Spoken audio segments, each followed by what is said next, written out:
10 golf myths that golfers are still falling for. They're still hurting their game by following these ideas. I want to know, out of these 10, which ones have you learned are wrong? Which ones do you still believe are correct and that they're not myths at all? And also, what ones am I missing off this list? Remember to like and subscribe to the video if you want more free golf content. Good players only really play bladed irons. This is not true. You go on tour ranges. I've been on tour ranges for years, and you see a mixture of a few blades, predominantly kind of cavity backed irons going into real game improvements. And we're even seeing even bigger game improvement irons from kind of 6, 5, 4, 3 irons if they hold those irons in their bag. The idea of going to blades is a romantic professional idea where we see better players back in the day using blades, but as knowledge has improved and the idea of performance is getting more and more built around actual performance rather than truth is in some dirt somewhere and you've got to look a certain way, what we're seeing is players move much more towards easier to hit golf clubs that suit their patterns. Now, if you're a high handicapper and you like the more slender irons, that's also something that can work, subject to what you bring to the table. Just because your handicap isn't low, that doesn't mean you might bring certain amounts of quality of strike and speed to the table, meaning you might benefit from certain launches and feels off a golf club. Getting golf clubs that fit the player best is the answer. Just thinking that good players only use those better player irons is a total myth. One that's pushed towards you a little bit in marketing from golf companies where they say, yeah, we need to tell them that those irons are for low handicappers, those ones are for mid, and those ones are for higher handicappers, definitely. It's a simple way for them to get a message across that obviously sticks. It's a myth, it's not true. Play the irons that are best for you. And we see less and less blades in tour players' bags now than ever before, even to the state where the manufacturers aren't even updating their bladed sets every year or 2 years anymore because they realize golfers just don't need them. You don't need a straight lead arm at the top of your backswing. Such a common belief that the lead arm has to be straight. Now, where you might see some golfers who are quite straight, you see plenty who are comfortably straight, meaning if I just relax my arms down by my body, the bend in my arm here is kind of about the bend that we see at the top of the backswing. What we do see from golfers who hyperextend that lead arm is often a lack of speed, a lack of control, very rigid kind of actions. Comfortably straight is a good rule of thumb. Nice and relaxed with this arm. Make sure you get some stretch, but make sure you're getting plenty of body turn in there as well. Let's get rid of the bolt hyperextend. It's not helping you. Remember, if I'm missing any myths or there's ones you don't agree with, hit the comments up. Let's have a discussion. Push back. I want to be pushed back on these. I'd love to hear your comments.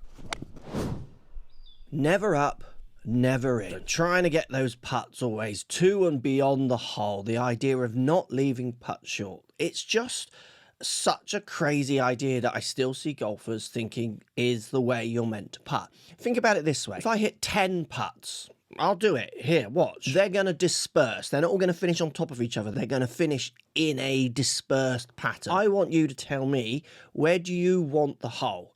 Do you want it in position 1, position 2, or position 3? Yeah.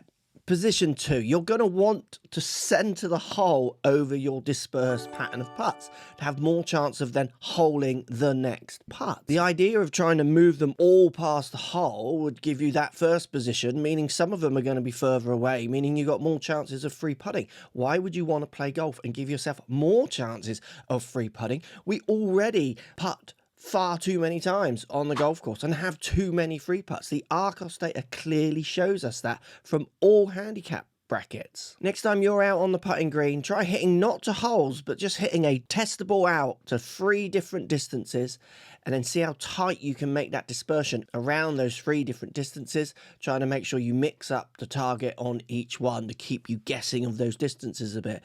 Getting your dispersion pattern tight is what's going to allow you to center that over the hole and get less putts on the course and lower those scores.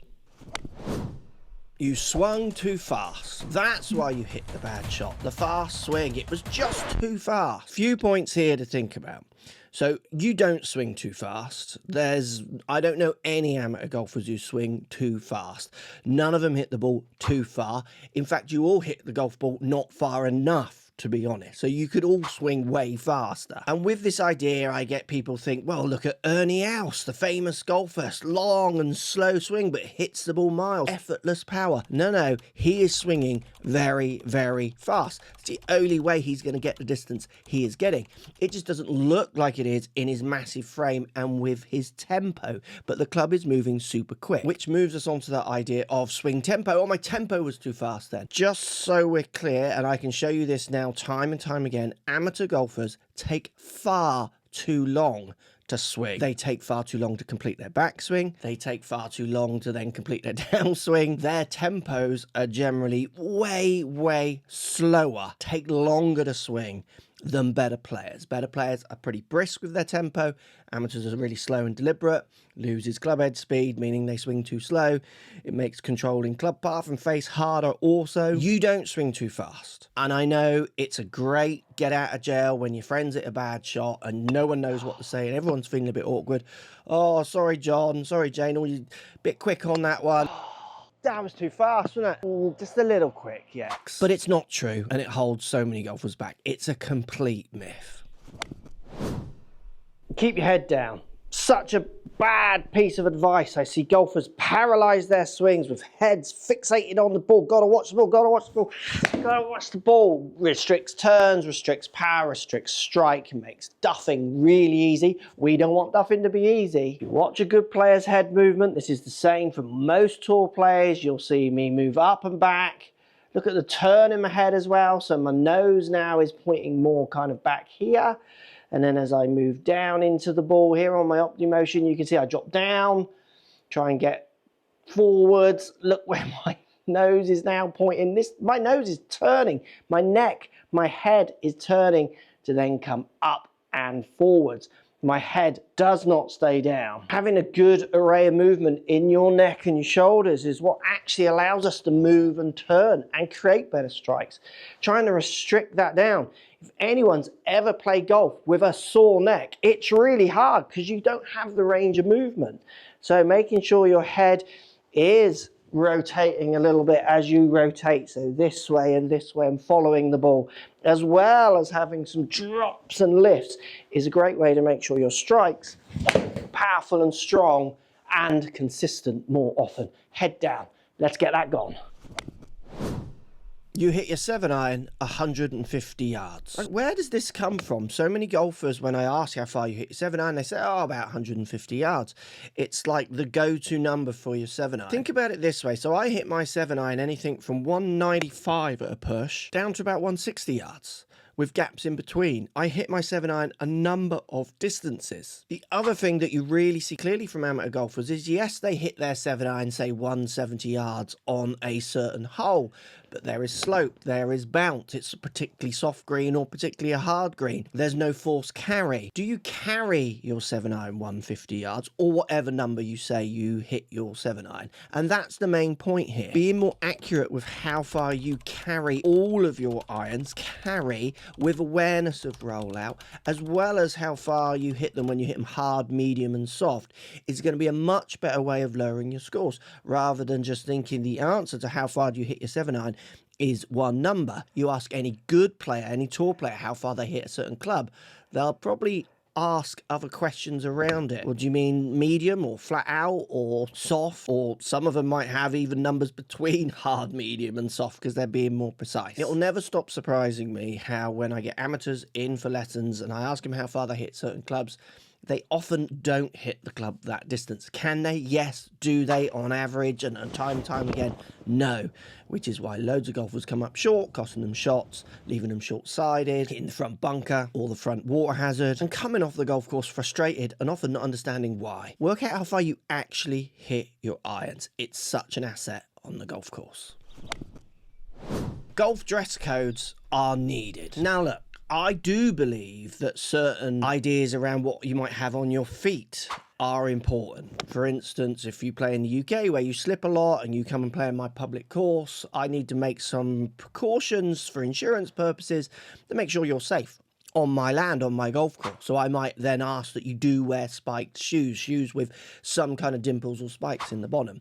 So there are times where dress rules absolutely make sense, but dress rules just for the idea of what is smart and what is not smart, in my opinion, are absolutely not needed. And people will say, but standards, we've got to keep the standards up. I don't relate what I wear to my standards, how I present myself in life. They're just not connected for me, and they shouldn't be for more and more people. If you're connecting standards purely to what people are wearing, then that is an easy way to trick standards, which we kind of see from politicians, don't we? I hear your question, but what I would like to say is that it's that group of people and it's not us, the super rich, at all, that cause any of the problem. Their standards obviously not always that great, but they're dressed brilliantly. Like, we see and are tricked as everyday people by this idea, yet we embrace it on a golf course. I've played at golf courses where there are no dress rules. The standards were fine and good. People were just having fun. Now, if the dress rules in golf disappeared tomorrow, does that mean I wouldn't wear my clothes I wear for golf? No, I think I would keep wearing them, because I wouldn't want my civilian clothes, the ones I wear with my family not connected to golf, to maybe cross with what I wear on the golf course, which might get dirty and I sweat in, and there's a practical use. But having the choice is fine. The fact that golf standards are dictated by what we're wearing on a golf course, for me, is a myth that too many of us buy into. I know this one's going to produce some comments. Come on, let's hear you. Push back. I'm wrong, I know. Let me know. Distance doesn't matter when it comes to scoring, because I play with Bob at the weekend and he's way past me and he's always in the trees and I beat him. You'll be amazed how much we hear this. That doesn't mean if Bob was longer he wouldn't be a bit better, and it doesn't mean that if you were longer you wouldn't be a bit better. It just means that you hit the ball shorter than Bob and you're better than Bob, so you're just a better player than Bob. But it doesn't mean that if you got longer your scores wouldn't come down. We see it time and time again in all the evidence, from the PGA Tour, where we see actual benefits in real shots for extra distance, to even from the Arcos data for everyday amateur golfers. With billions of golf shots hit, we see the same patterns for distance, where it just helps players. Not only do they hit the ball closer, the closer they are to the hole, so the further you hit it down the hole, every handicap range of golfers has a better chance of hitting the ball then onto the green or closer to the hole, if they're closer to the hole. But we just see it in basic driving data as well, where longer players tend to hold the lower handicappers. Now, we understand that there's going to be outliers, and there are going to be people in the comments saying, well, I hit the ball this far and I play off this handicap. Again, great, really punching. You don't hit the ball very far and you play off a super low handicap. Like, I'm in that bracket, but that doesn't mean if I get longer, or if you get longer, I don't play better. It means I've got more opportunity to play way better. If I can hit a 9-iron into a green over a 7 or an 8-iron, I know over time, over a season, my scores will reduce. Distance is a huge factor when it comes to helping you score lower. A new driver will fix your slice. So you're looking at the new draw driver from whatever company, Strixon, Cleveland, Titleist, Mizuno, Ping, whoever, and you're thinking this is the answer to stopping those slice drives. Now, where a good custom fit and a well set up driver can help you and play some dividends if you have a poorly fit club already, what a draw driver or any new driver's not going to do is change your swing tendencies. It just won't. If you hit from out to in and tend to have a face open to a path, the draw driver in the test might kind of calm it down and you'll get sold by that idea. But guess what? We all regress to the mean. We all go back to what we want to feel, which is the face open to the path. So in some ways, those draw drivers possibly could encourage you to do the fault even more. It's a safety net that you use for a period of time and then it just disappears.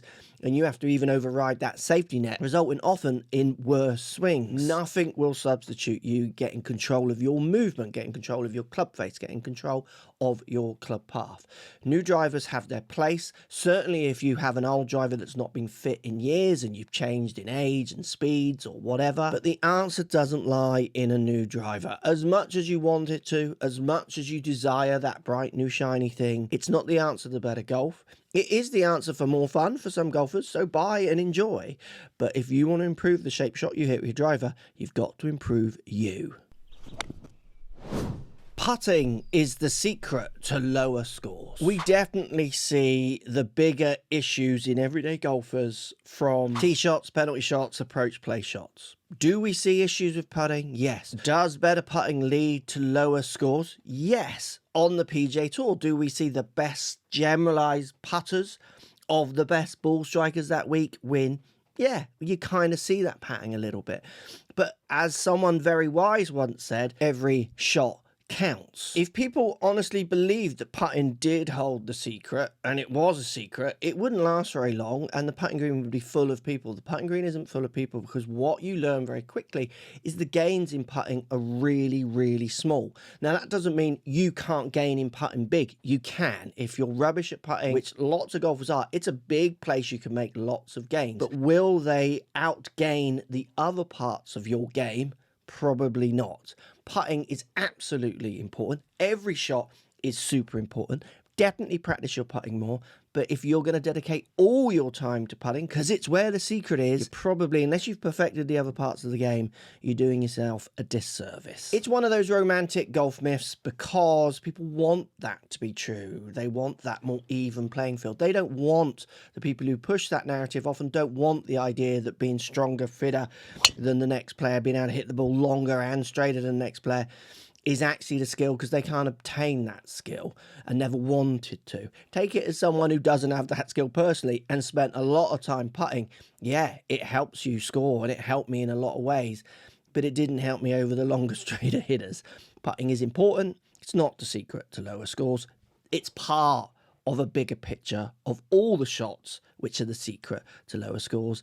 And the ones that cost you the most, unfortunately, is often your tee shots and your approach shots. So which ones have I missed? Let me know in the comments. And which ones do you agree with and which ones do you disagree with? Let's have a chat down there.